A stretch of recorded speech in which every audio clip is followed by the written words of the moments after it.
Where is Melania? This is a question that has loomed over much of the Trump term, as Donald's wife has spent most of her time in New York. Well, of course, except for the contractually obligated appearances at some state dinners, the UN, and any time that she can get in on the grift. If Melania can sell a shitty crypto coin or publish a book that no one wants to read, then she'll show up for her husband. But other than that, her absence has been pretty obvious. And I think now, after what was just caught on a secret camera, Donald Trump wished Melania was staying out of the picture more, because video was obtained of them fighting on Marine One, and it is blowing up a story about their blown up marriage. We're gonna get into it all, but before we do, if I could quickly ask you to leave a like on this video, and if you haven't already and you enjoy our channel, to hit that subscribe button, because it goes a long way in supporting our work. Now, before we get into that fight on Marine One, I wanna start with what led up to Donald Trump getting on Marine One this morning, and that was him screaming about James Comey.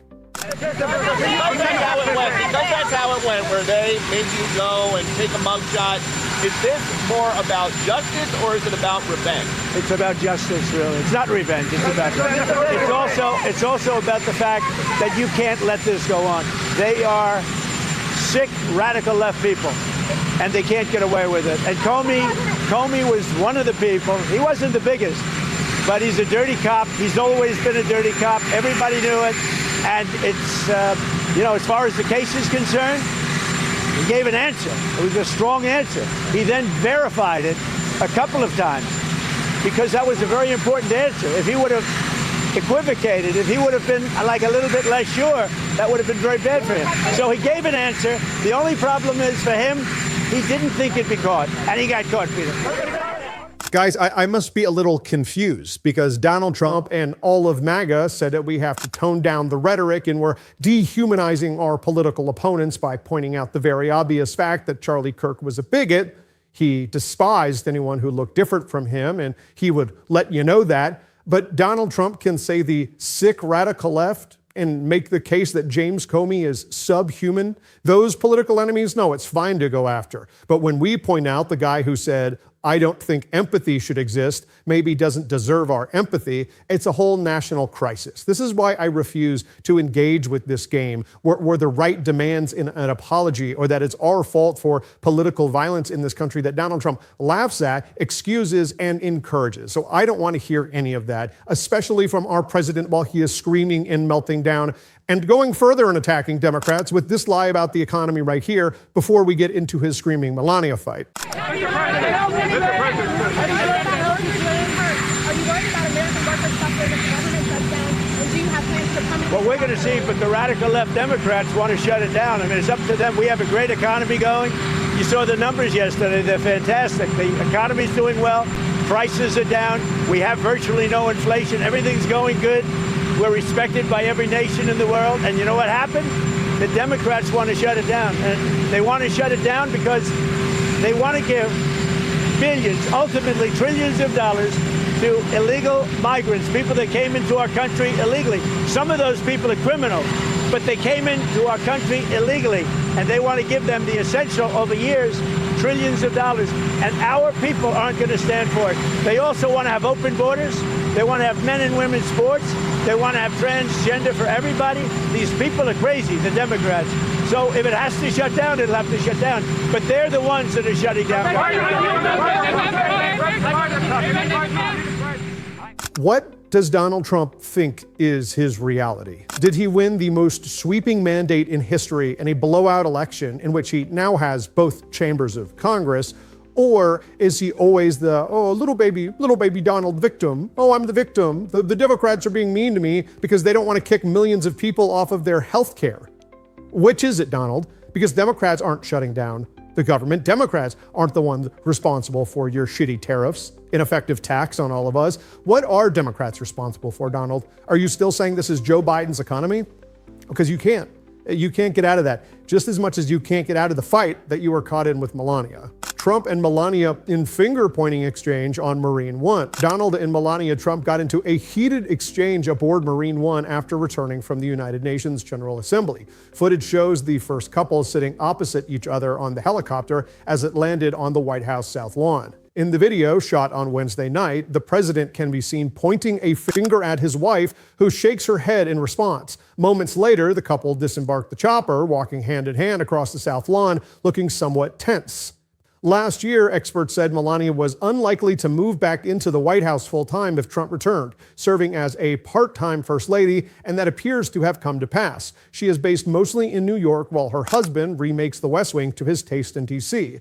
There are often long periods when the 55-year-old former model is not seen in the Capitol or alongside Trump on his regular public outings. She skipped the August 15th Alaska summit, where Trump hand-delivered her letter to Vladimir Putin, and was absent again when he welcomed Vladimir Zelensky and other European leaders at the White House days later. CNN reported on August 23rd that Melania had only been seen in public on 19 days during Trump's second term as president, compared to 40 at the same point in the previous term. She was with Trump during September's state visit to the United Kingdom, but according to the Daily Mail, the pair slept in separate suites inside Windsor Castle. The incident aboard Marine One comes as Trump continues to rage that he and Melania were targets of what he called 3 very sinister events at the UN: a frozen escalator, dead teleprompter, and muffled audio, demands he's now wrapped into an official complaint.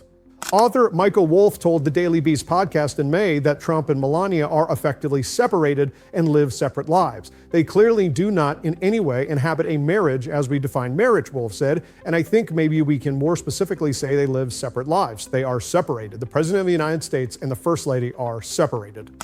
Yeah, that didn't really look like the most loving exchange. I'm not sure I don't really make that action at someone when I'm being very polite and complimentary. I'm not. You look really fantastic right now. And then Melania's response, "Oh no, please stop. I don't like the compliments. Just shut up. I'm not sure that's exactly how that went down. I'm sure that's what Carolyn Levitt is going to try to spin up. But clearly these two, Michael Wolff said it, it's obviously true. They're separated. They're living separate lives. They're not together. And that's not a shock to anyone. But of course, they always will participate in the grift together, because nothing brings a couple together like crypto shitcoins, and Donald Trump talked about it, of course, misrepresenting the truth about corruption when he was screaming at reporters this morning. But a more apt description of the true corruption inhabiting this White House came from Senator Ossoff right here. There's a deeper story here about corruption in American politics, which is something the Democratic Party needs to focus on, which is that Trump, in my view, is a symptom of the deeper corruption in our politics. Like, how is it that we have a demagogue who promises to tear it all down, elected twice to the presidency? It's in part because much of the American public has lost faith in our political system. Totally agree. And with just cause. Since Citizens United, this political system has been corruption on steroids. And that is a big part of why policy doesn't serve ordinary people. So as Trump poses this sort of radical threat to the rule of law and the Constitution, things that we have to protect, we can't just become mere guardians of the status quo. We have to be about change and reform. And money in politics is like the root of all of this. We have to focus on that. You know, the vast sums of corporate and billionaire money in our political system, with or without Trump, are why ordinary people are so ill-served by elected officials and by Congress. We need to take up that mantle and run with it. And if we don't solve this problem, even once we put Trump back in the box in the midterms and once he's gone, the country will still be in deep trouble. Senator Ossoff is bang on. I know it feels weird to call Trump a symptom when he is so front-facing, so constant in our lives. The chaos, the corruption is so obvious, but it's true. This is a broken system. Now, he promised he would change it. He has, by making it more broken and more easily suitable to his corruption, but he changed it. And that's, of course, for the worse. Democrats also need to promise to change the system, but actually fix it and not use it to protect themselves, enrich themselves, and hurt their enemies like Donald Trump has. There's no better example than that, of course, than what happened last night with James Comey, along with how Donald Trump is using it to distract from the Epstein files, with Lawrence O'Donnell broke down right here. When James Comey referred to his family in that statement, he obviously is including his daughter, Maureen Comey, former federal prosecutor who was fired by Donald Trump and Donald Trump's Justice Department. She was the lead prosecutor in the Ghislaine Maxwell prosecution. She is the federal prosecutor who knew more about Ghislaine Maxwell and her prosecution than anyone else, and Ghislaine Maxwell's co-conspirator in sex trafficking, Jeffrey Epstein. Donald Trump made sure that she was fired before Donald Trump sent his criminal defense lawyer, his personal criminal defense lawyer, to Florida to interview Ghislaine Maxwell, now that Donald Trump's personal criminal defense lawyer is his deputy attorney general. He had to make sure that Maureen Comey was out of the way before he did that. That's one of the people James Comey referred to tonight in that video statement, and that quote, that line that he used, "Fear is the tool of a tyrant," is what his daughter, Maureen Comey, said when she was fired by the Justice Department in an email to her colleagues. She said, if a career prosecutor can be fired without reason, fear may seep into the decisions of those who remain. Do not let that happen. Fear is the tool of a tyrant, wielded to suppress independent thought. Instead of fear, let this moment fuel the fire that already burns at the heart of this place. A fire of righteous indignation at abuses of power, of commitment to seek justice for victims, of dedication to truth above all else. We have to talk about all of this corruption in conjunction with each individual event in which Donald Trump is using the presidency to profit, to protect billionaires, and to hurt the people who will speak out against him. Hopefully that's not us soon. I would prefer if the feds then busted the door, but you know what? We're gonna keep on fighting and call them out no matter what. And if you wanna support that, as always, you can hit that subscribe button, leave a like on this video. If you stuck around to the end, drop a blue heart in the comments. And if you wanna support the show in another way, you can become a subscriber, free or paid, to my Substack, linked below or right here.